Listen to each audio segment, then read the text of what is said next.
बाकलोल से हो खोल के हो।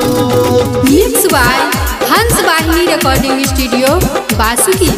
चोली खोल के हो सखी हो तो से कहीं का परेशानी नस हो खता हमर चढ़ली जवानी रे सखी चढ़ली जवानी। सखी हो तो से कहीं का परेशानी नस हो खता हमर चढ़ली जवानी। तंग बनी पिया बाकलोल से हो छोड़ देता सखी चोली खोल के हो। तंग बनी पिया बाकलोल से हो छोड़ देता सखी चोली खोल के हो। बाकलोल से हो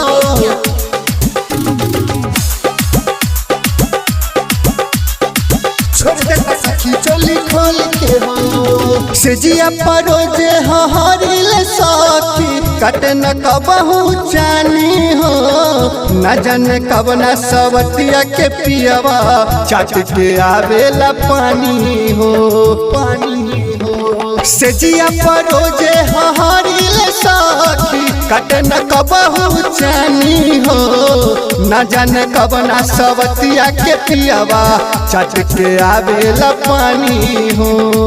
थक गई गाड़ी बात बोल के हो छोड़ देता सखी चोली खोल के हो। तंग बन पिया बाकलोल से हो छोड़ देता सखी चोली खोल के हो। प्रेजेंटेड बाय हंस वाहिनी रिकॉर्डिंग स्टूडियो बासुकी। छोड़ देता सखी चोली खोल के हो।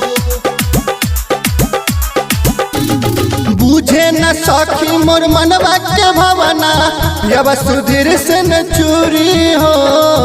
इनका से निक रहे पवन राजा यारवा कबो बनबलस न दूरी हो दूरी हो। बुझे न सखी मोर मनवा के भावना यवा सुधीर से न चूरी हो। इनका से निक रहे पवन राजा यारवा कबो बनबलस न दूरी हो। मन करे कुछ दी लोल के हो छोड़ देला सखी चोली खोल के हो।